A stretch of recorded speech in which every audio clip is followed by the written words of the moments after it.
Smart listeners, maraknya pinjaman online ilegal berkedok pemerasan kian meresahkan. Tidak sedikit masyarakat yang akhirnya terjebak pada pinjaman ilegal yang ujungnya merugikan. Memang tidak dipungkiri di masa pandemi COVID-19 saat ini, berbagai tawaran pinjaman untuk mencukupi kebutuhan atau membangun usaha memang sangat dibutuhkan. Lalu seperti apa upaya dan langkah pemerintah, khususnya OJK, dalam mengatasi hal ini? Dan Smart Listener, saya sudah bersama dengan Kepala Satgas Waspada Investasi Otoritas Jasa Keuangan, Bapak Tongam L. Tobing. Halo, selamat siang Pak Tongam. Selamat siang, Mbak Windy. Ya baik, gimana Pak kabarnya? Sehat-sehat? Kabar baik, salam sehat. Baik. Ya Pak Tongam, kita langsung saja ya ke sesi wawancaranya. Pak, seperti apa sih Pak update perkembangan dari pinjaman online ilegal sendiri ini di Indonesia? Ya, kalau kita lihat saat ini memang marak penawaran pinjaman online ilegal ya. Ini memang sudah kita mulai pemberantasan sejak tahun 2017 sebenarnya. 5 tahun lalu sudah kita mulai pemberantasannya. Pada saat itu pinjaman online ilegal ini banyak ditawarkan oleh para pelaku dengan tanpa terdaftar di OJK. Kemudian 2017 itu kita panggil mereka untuk mendaftar di OJK. Kemudian 2018 mereka itu banyak juga yang tidak mendaftar, kita blokir. 404 pinjaman online pada tahun 2018 kita blokir, berlanjut sampai sekarang, sehingga yang kita blokir saat ini sudah mencapai 3.734 pinjaman online ilegal. Kenapa masih marak? Ini masih marak saat ini karena dua hal. Yang pertama dari sisi pelakunya. Pelakunya dengan kemajuan teknologi informasi sangat mudah saat ini membuat situs, aplikasi, mengirim SMS atau pesan-pesan langsung pribadi yang memang menawarkan pinjaman online ilegal yang mudah diterima oleh masyarakat kita. Masyarakat kita saat ini rata-rata sudah punya smartphone yang mudah mengakses data-data ini. Kemudian dari sisi pelaku juga banyak sekali pelaku ini melakukan kegiatannya di luar negeri, servernya di luar negeri. Nah, ini juga menjadi penyebab makin banyak marak terjadi penawaran ini. Di sisi lain dari sisi masyarakatnya juga ada masyarakat kita memang yang tingkat literasinya rendah sehingga pada saat mereka butuh uang, mereka mendapat SMS, kemudian langsung link ke aplikasi itu tanpa melihat dulu legalitasnya, sehingga mereka dirugikan.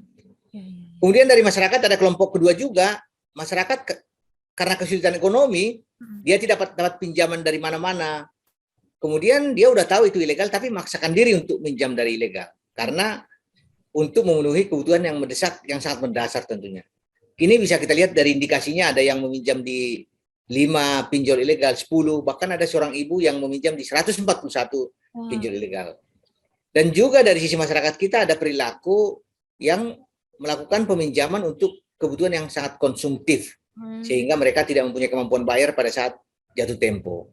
Nah, dua hal ini yang membuat semakin marak.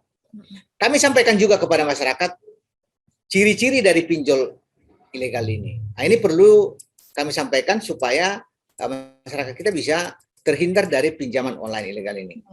Yang pertama, tidak terdaftar di OJK. Jadi kalau kita lihat di website ojk.go.id, di sana ada daftar pinjol yang terdaftar atau berizin di OJK. Saat ini ada 104. Oleh karena itu, kalau penawaran pinjol di luar 104 itu berarti ilegal harusnya. Jadi tidak ada izin resminya terdaftar atau berizin di OJK. Itu ciri yang pertama. Yang kedua, pinjaman itu sangat mudah. Cukup dengan fotokopi KTP dan foto diri, pinjaman dapat cair. Tapi bunganya tinggi, dendanya tinggi, fee-nya tinggi, dan jangka waktunya sangat singkat. Contohnya kita minjam 1 juta yang ditransfer hanya 600.000.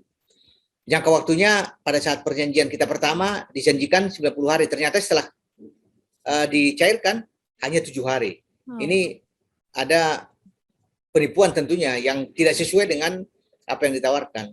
Ini risikonya. Kemudian yang ketiga, cirinya adalah mereka itu selalu meminta kita untuk mengizinkan semua data dan kontak di HP bisa diakses. Sumber malapetakannya di sini. Jadi secara tidak sengaja atau secara sengaja kita memberikan kepada dia data-data pribadi kita. Semua apa yang tersimpan di HP kita, foto, semua dokumen-dokumen, dan juga data kontak di HP kita diakses sama dia. Nah, inilah yang digunakan nanti oleh mereka itu Sebagai ciri keempat, melakukan teror intimidasi pada saat penagihan. Penagihan itu dilakukan secara tidak beretika. Mereka melakukan teror, intimidasi, pelecehan kepada masyarakat yang tidak memenuhi kewajibannya membayar sesuai dengan yang diperjanjikan.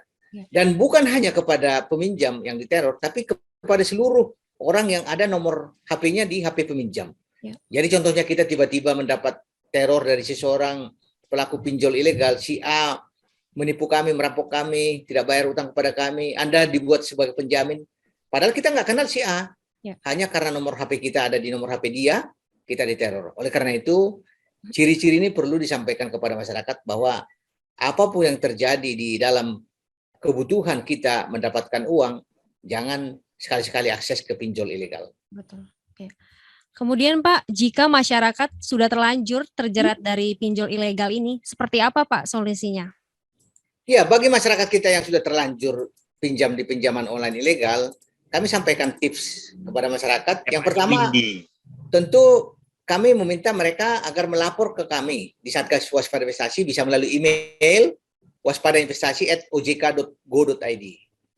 Kemudian yang kedua, masyarakat jangan lagi meminjam untuk menutup utang lama, gali lubang tutup lubang, akan sangat berbahaya.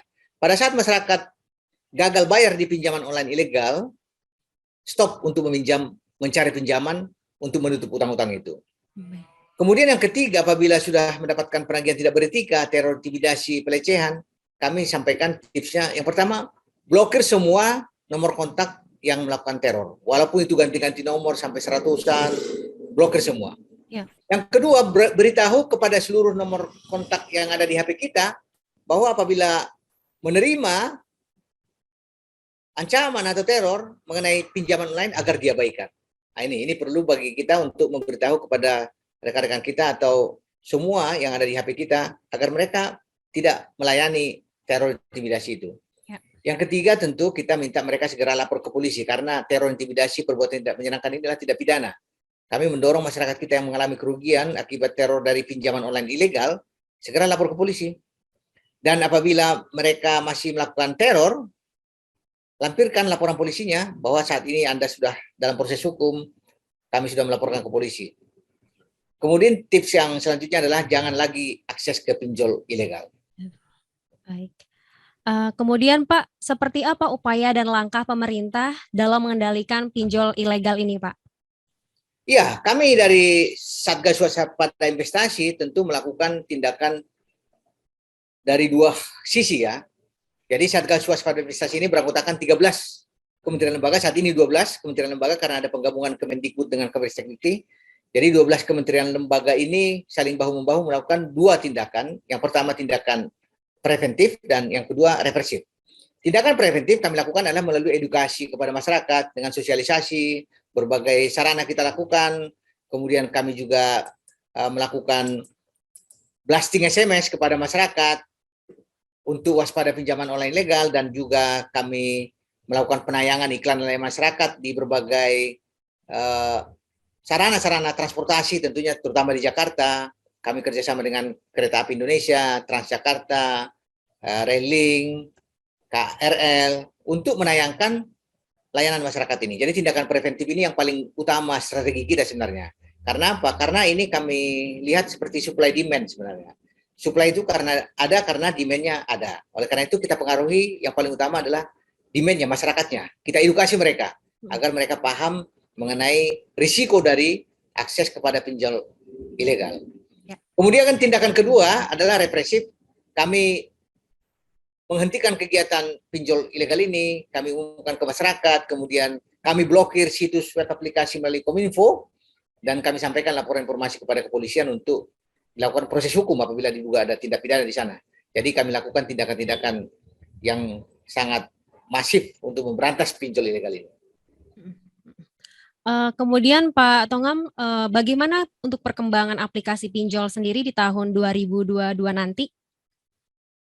Ya, kami memprediksi ya dengan semakin teredukasinya masyarakat dan semakin masifnya pemberantasan pinjol ilegal dilakukan Satgas Waspada Investasi dan juga semakin kuat proses penegakan hukum oleh kepolisian, kami memprediksi akan menurun lagi. Seperti kita ketahui bahwa pinjol ilegal ini yang paling banyak itu adalah pada tahun 2019 tentunya sebelum pandemi, di sana ada pinjol ilegal sebanyak 1.493, kemudian tahun 2020 menurun menjadi 1.025, dan tahun ini ada 811 pinjol ilegal. Jadi penurunan ini kami harapkan berlanjut sehingga tahun depan, tahun 2022 akan semakin sedikit penawaran-penawaran pinjol ilegal ini. Dan ini tentunya berkat dari edukasi yang semakin masif yang kita lakukan, dan juga semakin banyaknya kegiatan-kegiatan pemberantasan yang kita lakukan terhadap pinjol ilegal ini. Ya, Pak, masyarakat bisa mengakses kemana untuk mengetahui pinjaman online yang legal dari OJK? Ya, jadi pinjaman online yang legal yaitu terdaftar berizin OJK, bisa didapat informasinya di website ojk.go.id atau di berbagai media sosial OJK. Jadi masyarakat untuk meyakinkan sebelum meminjam, cek dulu apakah aplikasi itu terdaftar atau berizin di OJK. Kalau tidak terdaftar berizin di OJK, jangan diakses. Ya, Pak, yang terakhir, apa himbauan yang penting bagi masyarakat agar terhindar dari petaka pinjol ilegal ini, Pak? Ya, kami sampaikan 4 tips kepada masyarakat untuk meminjam secara online. Yang pertama, pinjam hanya pada pinjaman online yang terdaftar atau berizin OJK. Itu yang pertama, itu harus. Ya. Daftarnya bisa dilihat di website ojk.go.id atau di media sosial OJK. Yang kedua, masyarakat diminta untuk meminjam sesuai dengan kebutuhan dan kemampuan bayar. Jangan meminjam untuk menutup utang lama, gali lubang tutup lubang, sangat berbahaya. Yang ketiga, sedapat mungkin pinjaman digunakan untuk kegiatan produktif, untuk mendorong ekonomi keluarga. Ya. Dan yang terakhir, yang keempat, sebelum meminjam, pahami dulu risikonya, kewajibannya, bunganya, dendanya. Jangan setelah meminjam menyesal. Jadi cerdas meminjam. Ya, jadi smart listeners, kalau ingin melakukan pinjaman online, pastikan ya Anda untuk mengecek dulu di websitenya dari Otoritas Jasa Keuangan, ojk.co.id. Ya Pak, Tongam, seperti itu ya Pak? Ya, benar. Nah, agar jangan sampai terjerat oleh pinjol-pinjol ilegal yang kian makin marak ini. Baik, Pak Tongam, terima kasih atas waktunya yang diberikan untuk Radio Smart FM. Sehat-sehat selalu, Bapak. Sampai berjumpa lagi. Terima kasih banyak, Pak Tongam. Sehat-sehat selalu, Pak. Sehat selalu. Makasih ya, saya Liv ya. Baik, terima kasih, Pak. Terima kasih.